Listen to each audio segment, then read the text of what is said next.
Good morning, my dear friends.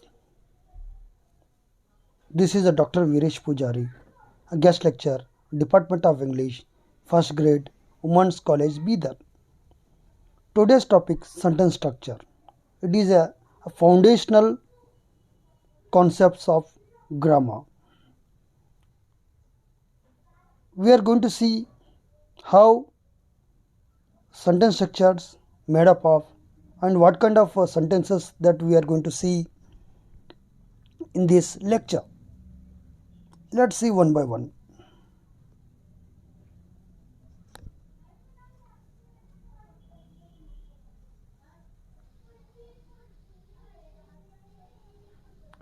Definition of sentence that I am going to see: phrases and clauses, simple sentence, compound sentence, and complex sentence.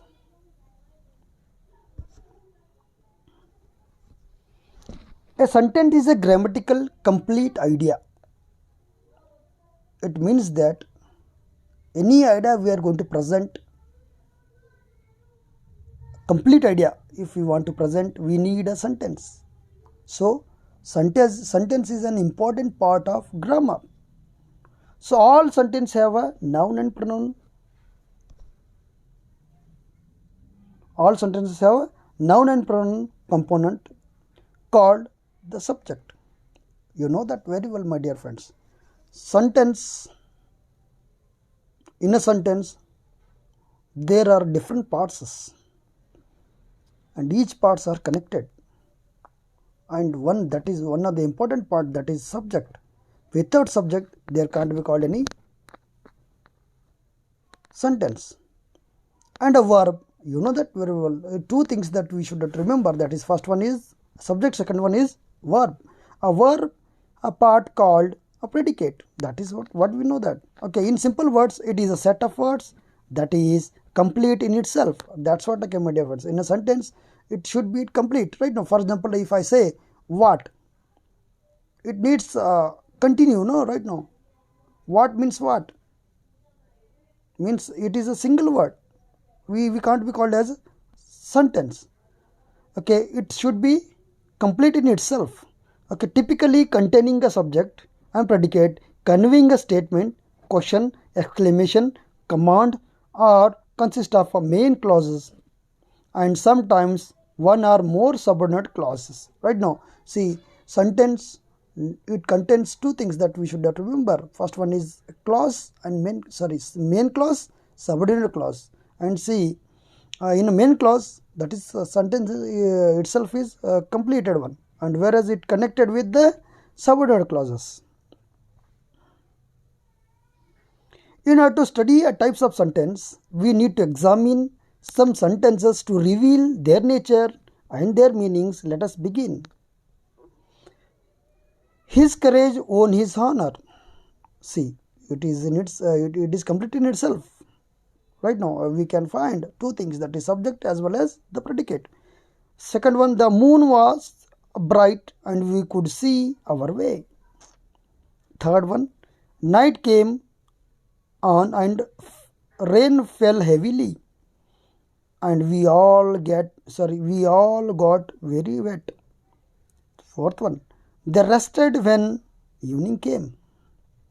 Fourth one, as the boxer advanced into the right, people said that they would not allow them to fight.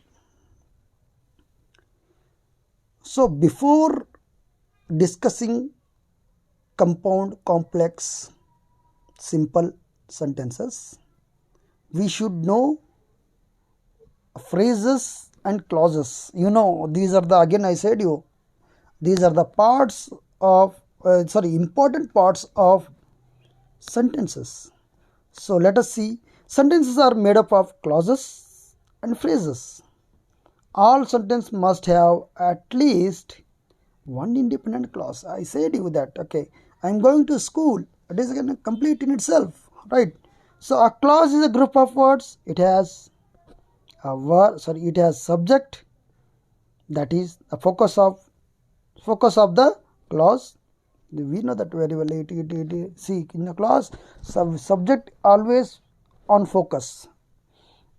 or someone or thing which does something in the clause and complete finite verb.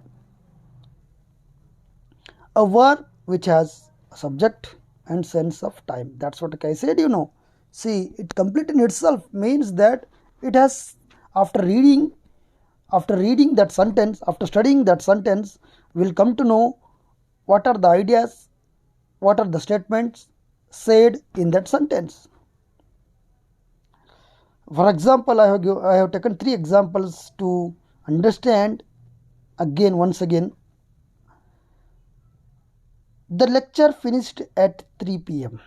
That's what I see. The sentence completed in itself. Pollution causes cancer.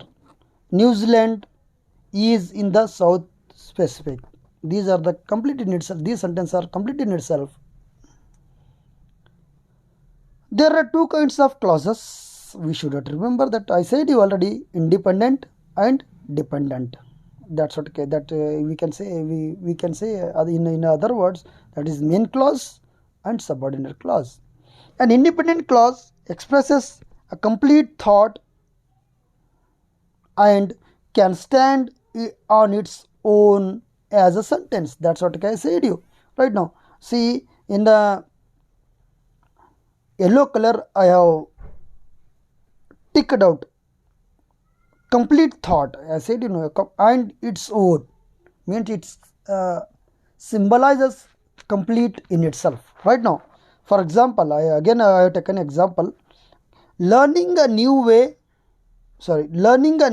language is often frustrating. Second one, a dependent clause does not express a complete thought. Again, I have marked it in a yellow color. That is, does not express complete thought. It means that, my dear friends, it is incomplete in itself. Incomplete in itself.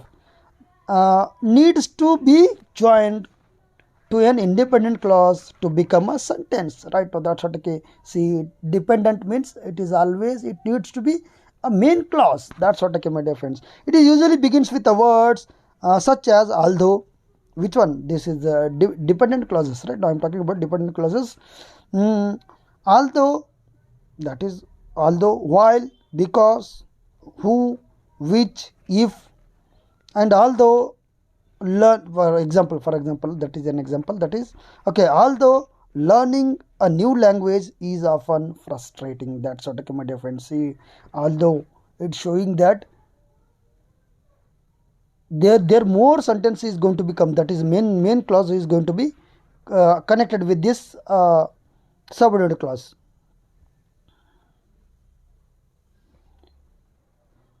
We see that sentence 1 has only subject and 1 predicate. Such sentence is called a simple sentence. See, only, for example, he drinks. One subject is there and predicate is there. That is a simple sentence. Right now, he drinks. That's what And sentence 2 consists of 2 parts. We should remember that one. Right now, the moon was bright. Once complete in itself. And we could see our way. Again, we have 2 sentences and it is connected with and. That's Here they have given. Right now, these 2 parts are joined by coordinating conjunction. That is and. Each part contains a subject and predicate of its own part. Is therefore a sentence which is the part of larger sentence. That is what I said you. Right. This type of sentence is called compound sentence. I said you that joining together 2 independent clauses coming together with the help of conjunction. Are called compound sentences. Sentence 4 consists of 2 parts. Again, see, in the sentence 4 also we have 2 parts, but again they rested when evening came. That's what I said. See, the first one is main clause, second one is subordinate clause. That is So they have means the second one is again subordinate clause, that is dependent clause always depends upon the main clause, that is they rested when the evening came. That's what, my dear friends, we should have to remember that. Okay, each part consists of subject, predicate of its own, and forms a part of larger sentence. It is called, what is that, each part is therefore a clause. If a sentence having two or more clauses is called complex sentences. That's what, okay, we should have to remember that, my dear friends. Okay, this is the class. I thought you have understood very well the difference between simple, compound, complex, and as well as you came to know something about phrases and clauses. Thank you, my dear friends. Thank you.